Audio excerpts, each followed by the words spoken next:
You are listening to The Art of Sales. Everyone sells every day, and this is your source for conversational, real-world sales and prospecting methods that you are comfortable using and that get results. You'll help people buy instead of pushing them into being sold. Here's your host, Art Subcheck. Well, hey everybody, and welcome. Today you are in for a treat.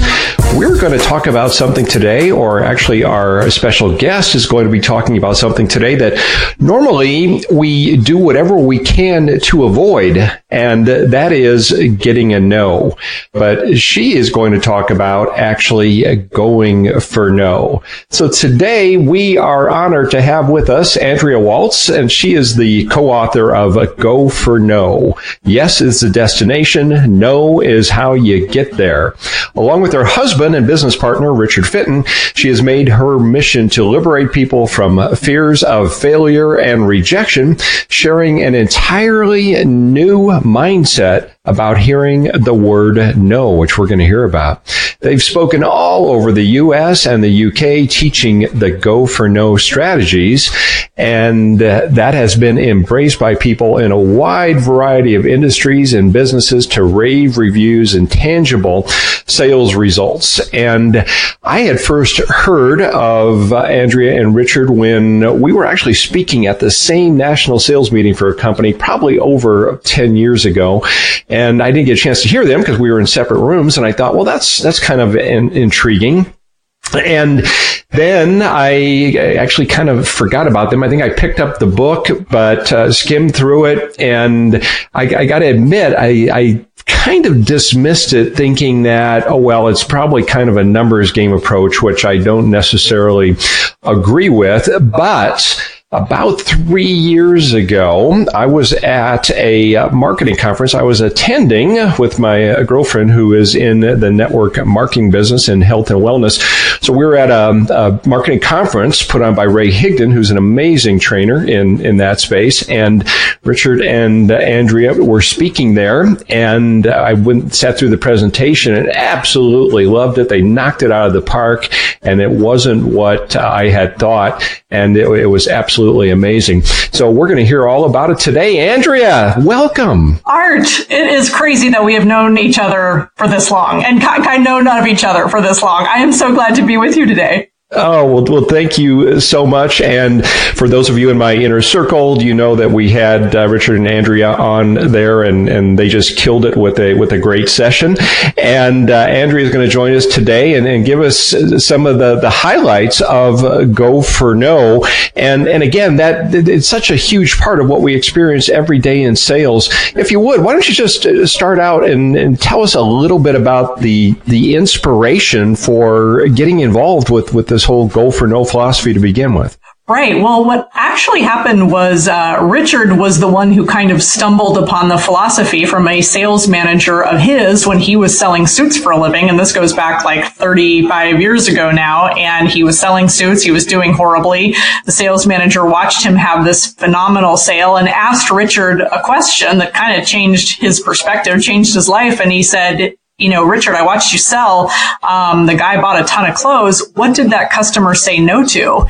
And Richard said, what do you mean, what did that customer say no to? And he said, well, I know you had this great sale, but what did he say no to? And Richard said, oh, he didn't say no to anything. Everything I showed this man purchased, right? He was just on this spending spree.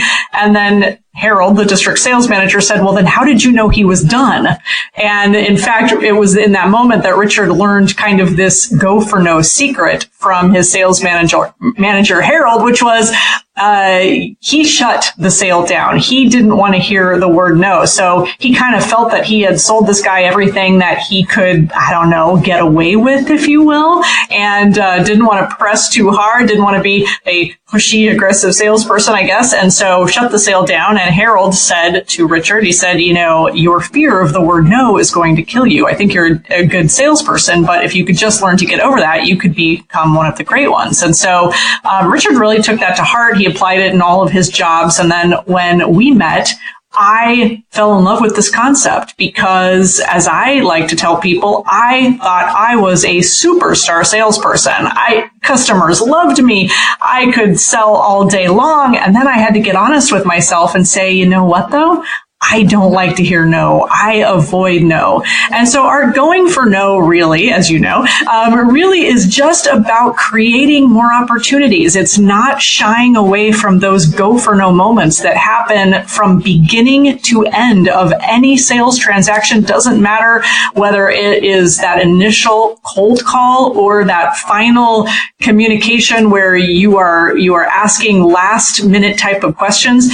There's all of these moments where you have the opportunity to ask and get a no. And so go for no is all about executing and taking action in those moments. It seems so contrary to how we're wired as human beings. And you're right. Almost every single salesperson I encounter, they want to avoid the no. So what do you find in your work with salespeople? What's the common reason that you hear from them about why they fear the no? And then, of course, the byproduct of that, the result is avoiding the behavior that gets them the no's. Yeah, it's interesting. I found that there are like three groups of people that have kind of developed over the years. The three groups that I've observed. And one group is, I guess you'd call them the top 10 percenters. And there may be some people listening to this who say, I have no problem with the word no. I just, rejections just doesn't even bother me. It's no issue. And we have one or two people come up after a training and they always say that to us. And my response is, well, you are very lucky because most people are not that way. Then you have kind of the big middle group. They're probably the 60 to 70% of, I guess you'd call the average salespeople who we fight through it. We need these different kinds of strategies and mindsets to get through it. And then you have the 20% who are just paralyzed with fear. And I do everything within my power to help them. And sometimes I just can't.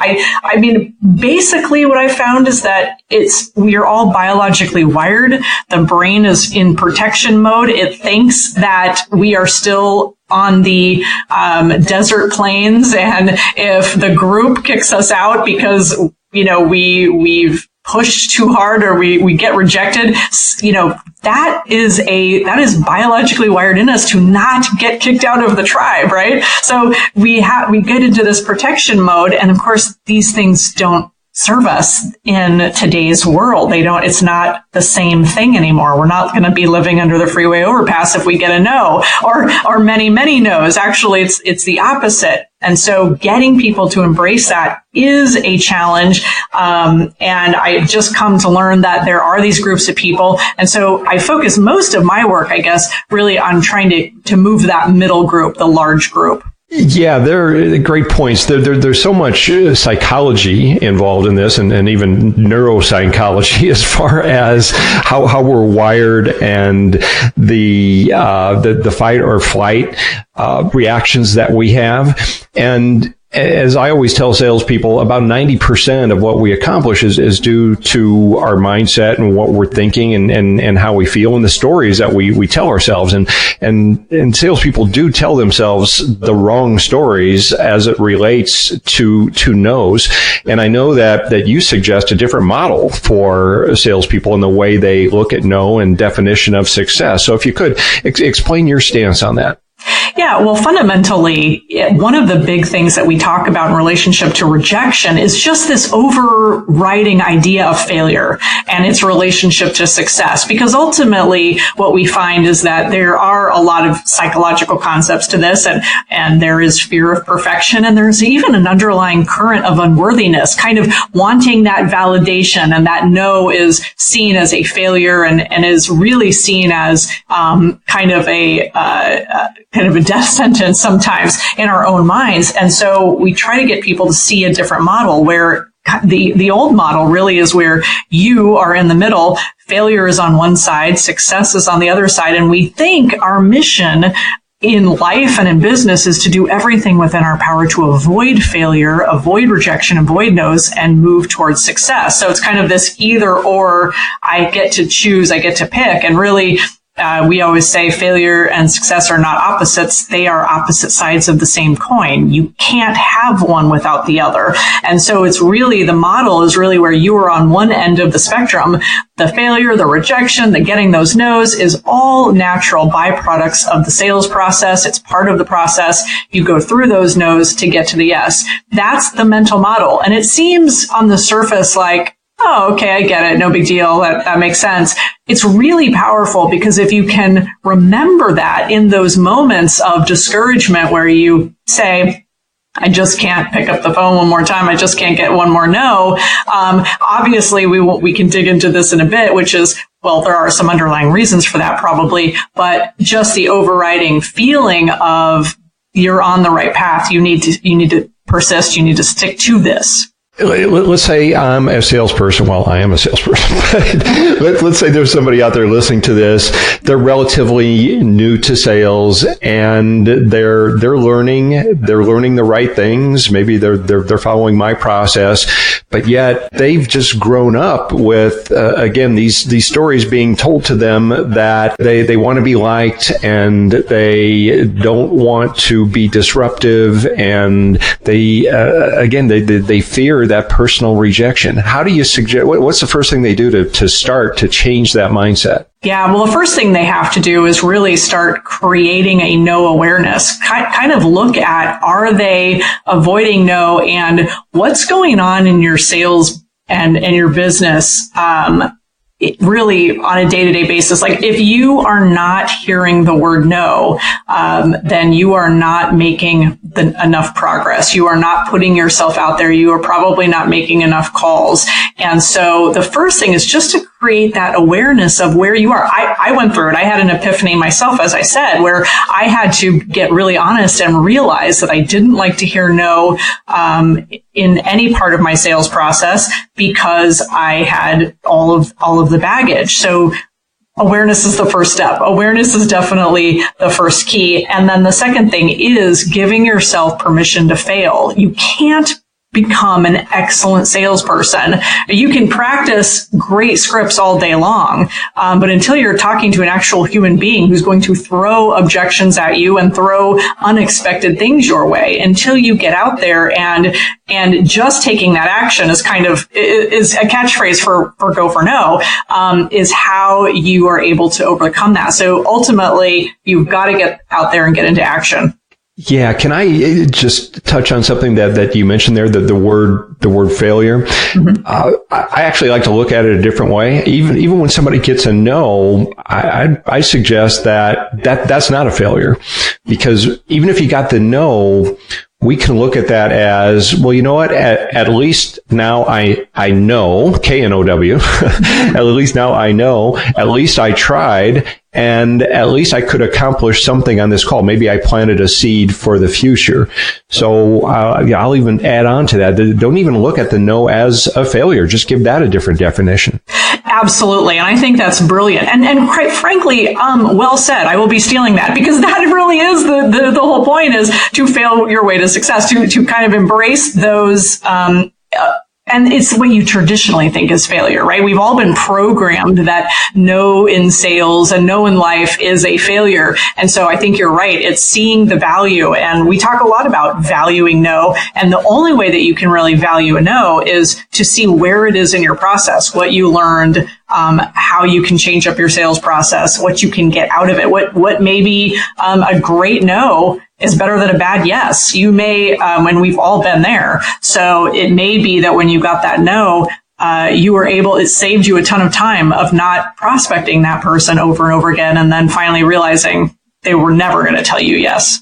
Oh, absolutely. I always suggest that if I'm eventually going to get the no anyway, when's the best time to get it? I mean, right now, not 6 calls or 6 months from now.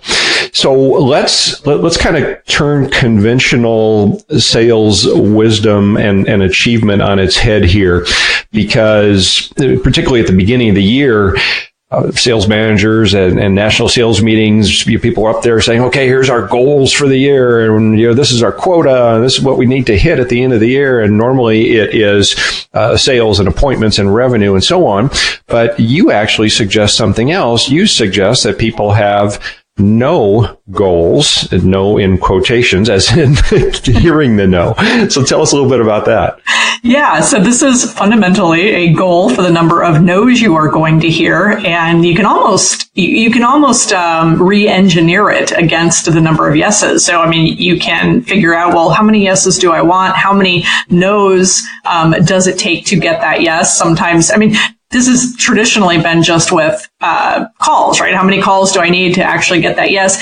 But we do kind of turn it on its head a little bit, because it does make the process a little bit more fun, and it can be in any part of the process again. So if there's lots of ways to get no's in a sale. If you're meeting with somebody and you're at an appointment, I'm assuming that you probably have more than one solution to sell. And so upselling is a great way to get more no's. So the fundamental idea of no goals is to set a goal for the number of no's you are going to hear. And we all set the yeses.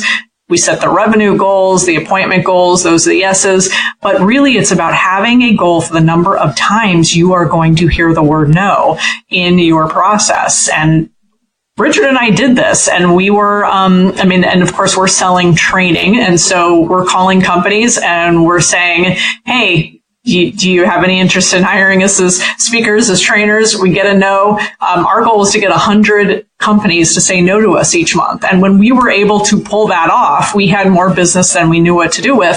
That was instead of focusing on getting 4 yeses a month. That was actually our yes goal, was 4 yeses a month. And we were very comfortable and happy with that. And the revenue never grew. So we said, well, what if we just didn't worry about the yeses? What if we got into action and kept making offers and kept getting no's? Would the yeses also appear? And of course they did. That is the numbers game piece of it. But of course there's a lot of underlying factors to that as well. So I see what you're doing here. This is pretty clever, because what really this is all about essentially is you have the no goals because it's forcing you to get into action. And when you're in action, and if you're doing the right things, the yeses will come as a result, but naturally the law of averages say that we're not going to get the yes most of the time. So now what we're doing is we're not attaching that negative stigma or the fear to getting the no. So it's really a brilliant approach to get people to just maintain that activity. And as you know, one of the biggest problems with people fearing no is just becoming paralyzed. Absolutely. I mean, one of my favorite stories is a very good friend of ours who was selling. He called me one day and he said, Andrea, he goes, you're going to love this story. It's Friday afternoon, actually like 6:00. And he goes, I had set a no goal for 10 no's for the week, and I had 9. And I had a guy that I had been calling on, and I was just getting a no. I was getting stalled. And he said, but Friday afternoon, I thought, well, this is perfect. I'll give this guy a quick call. I'll get my no, and I'll get my 10 no's so I can kind of celebrate. And I won the no goal game. And he said, and I ended up calling this guy, and the guy says, Mike, I'm so glad you called. I've been thinking about you. I'm ready to go ahead and get started. So he said, I got my yes, but I didn't get my no. So, well, he should have kept going then, right? Exactly. Get another no. But yeah, I think he basically took off for the rest of the day because he was so happy with his yes, which is typical. I mean, we all do that, right? So let's go back to what I had mentioned earlier. And again, I guess part of the reason I didn't embrace this, the go for no philosophy right away was, number one, I really didn't understand what you were teaching. But the other one is I'm just really big on call quality. And I maintain that quality and call quantity are not mutually exclusive.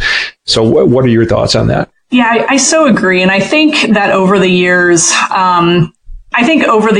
I've become much more a fan of quality. And I think they go hand in hand, and yet one can very easily sabotage the other.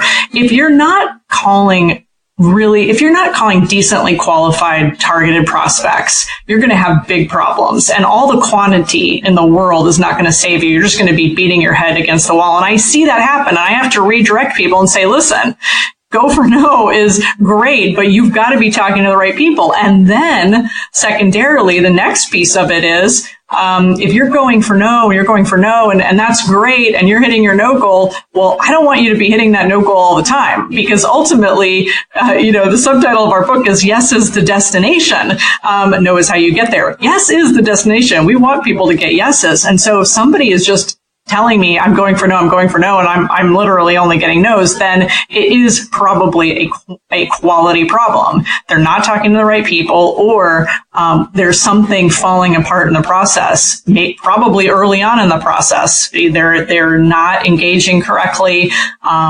Maybe they're not closing whatever the next step is in their process. And so you can start with you can start with quantity and get people in the game. And Richard and I are really big on that, especially just to get people comfortable and to almost, it's almost like pushing people into the deep end and forcing them to swim so that they can learn that quality as they go, kind of forcing them to learn that, as opposed to what we sometimes see, which is people who use quality as a crutch, and they'll practice, and then they'll never make the calls because it's still not perfect enough.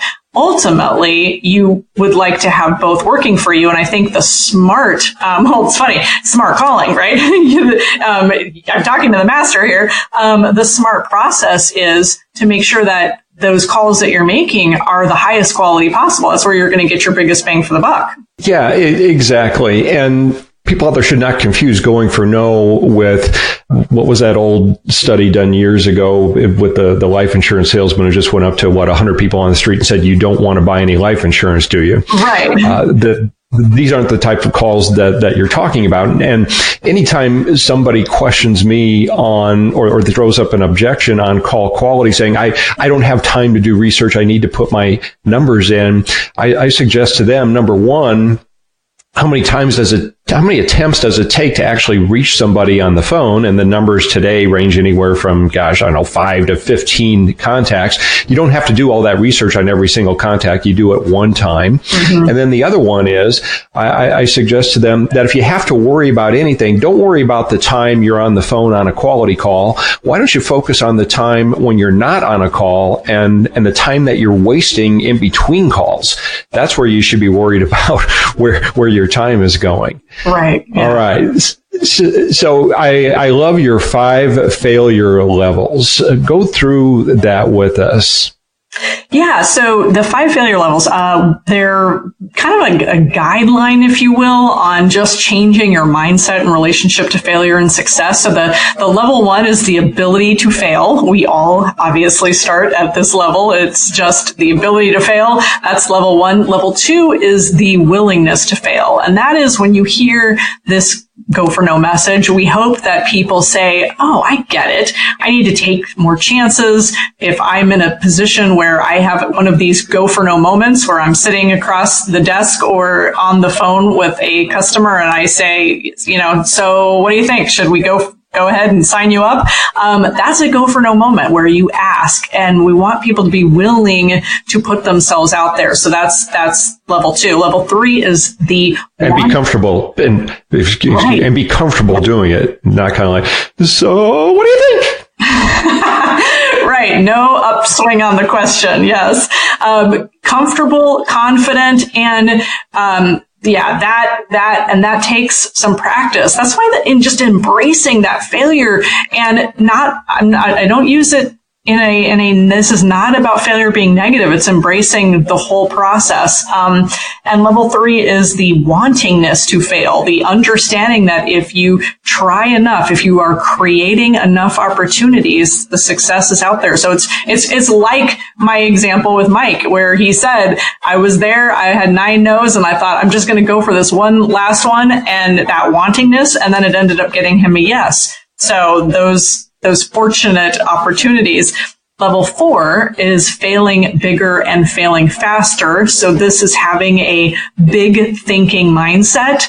I think so often salespeople just allow themselves to get scared and get kind of intimidated by maybe calling on bigger clients or bigger accounts or what have you. And so really it's, hey, a no is a no, really, no matter who it's coming from. If you're going to get rejected, make it count. So that is the aspect of bigger. And faster is a quantity issue. It is about, hey, if you're not making enough calls, get out there and start upping your game and you'll see better results. And then level 5 is failing exponentially. And that is failing really as a team. It's getting everyone to go for no more, to create more of those opportunities to get yeses. And in doing so, the team can be more successful. Wow, love that. And I just caught myself thinking there a little bit more on number 4, and that is just thinking bigger. We always suggest that people think big in their goals and what they're going after, but saying a no is a no regardless of who you hear it from, but you've got a greater potential for huge success when you're daring to fail even more greatly. So that is awesome. All right. Well, Andrea, thank you so much. We're going to hear from you with your contact information and some other goodies here in a second. But we have a regular feature on this show. Your attitude will be never will, never feel what they say. It's the art of the sales quote of the day. That's right. It's the quote of the day. And I always like to ask our guests, what are some of their favorite, most meaningful quotes? So please share with us some of the quotes that are really near and dear to your heart. Well, I hope it's okay to share a couple of mine. A couple of the ones that we do. So now this one comes from Jack Canfield, actually, and it's some will, some won't, so what, someone's waiting. And it is a great mantra because ultimately, it's selling is all about telling your story, ideally to as many people as you can who are qualified, as fast as you can. And some are going to do it and it's easy, and some won't no matter what you do. And you really just have to adopt that, freeing detachment of you do the best you can, you show up the absolute best you can, but ultimately, you can't, you don't have control over other people. So letting go of that control and saying, so what? And then right off to someone's waiting. And I love the someone's waiting is so powerful because if you're too busy, depressed or frustrated or ruminating over the fact that you got rejected on the last call, you're not giving that next person your best. And we talk sometimes in the sales business about slumps, and I think a lot of times we create our own slumps because we're emotionally tied to some negative event, and then we look for, of course, I'm just going to get a no, and the next one will be a no, and it's going to be a horrible day and a horrible quarter. Well, now wait a minute, someone's waiting; they need your best. So I love that quote. And then one of the other things that actually, let me just go ahead. Yeah, oh, yeah. I just want to shine a light on this because I love that so much. Actually, all parts of it, particularly the so what.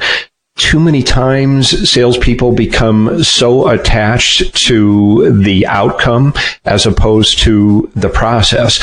And what we really need to do is disassociate ourselves from that because otherwise it will paralyze us.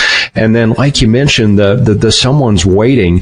And I need to go back to, again, Ray Higdon, and I know you worked with him, and you actually did a version of Go for No for network marketing, which really, by the way, is a fabulous method of marketing when it's done professionally, which is what Ray teaches. And I actually got this from him. He said, if you fear a no, and that stops you from reaching out and calling someone, what you're doing is you're being selfish, because you're putting your fear of hearing a no ahead of you possibly changing someone's life by helping them with your product and or perhaps changing their life with a business and income opportunity. And and that really hit home with me, because there are those people out there, and you may have to go through a lot of no's before you're going to find that one who is indeed waiting. That is so true. And I love that you slowed me down to cover this, because it is so powerful. And it's kind of reminds me of exactly what I was saying when we started, which was when I thought I was the superstar salesperson. And really, it was about my own ego and my own desire to protect myself from rejection and not have to hear a no from the customer. So I was really acting in my own best interest, but I thought that I was serving them by not showing additional products and services. So it really is a great reframe. All right, great. So you mentioned you have another one? Yes, I do. And this one is, you can have virtually, this is kind of a takeoff of a famous one from Zig Ziglar. So it's the go for no version. You can have virtually anything you want if you're willing to hear no often enough. Of course, Zig's great quote is, you can get anything in life you want if you're just willing to help enough other people get what they want, which we love and believe in.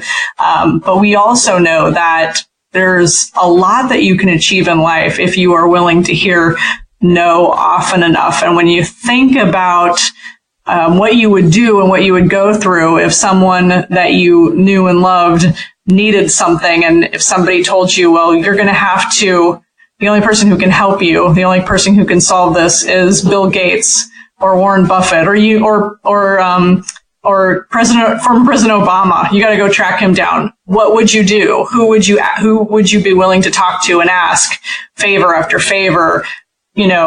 Just jumping over hoops and asking. And so that power is in us. We just have to tap into it. I love that. And I use Zig quotes that exact Zig quote almost every single sales presentation, and yours and his are not mutually exclusive, because really, if you think about it, in order to help more people, we do have to go through a lot of no's, because they may not understand how we're going to be able to help them. So that, Andrea, again, thank you so much. This has been absolutely awesome, and I would love to have you on again, because I know we just scratched the surface here of all the great things that you can share with our audience. But in the meantime, please tell our listeners how they can contact you and anything that you would like to offer that they may be able to take advantage of. Absolutely. Well, I just want to say, Art, you are absolutely fantastic, and I should be interviewing you. So I'm glad you started this podcast. It's fantastic, and I do appreciate being on.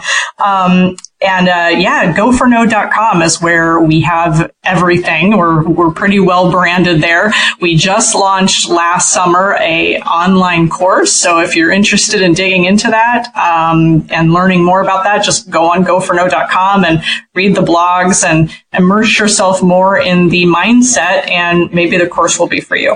All right. Absolutely. Everybody go out and get the book. Get the book right now. Go to their site, absorb their material. It will change the way that you sell and you look at the activity that you're putting in.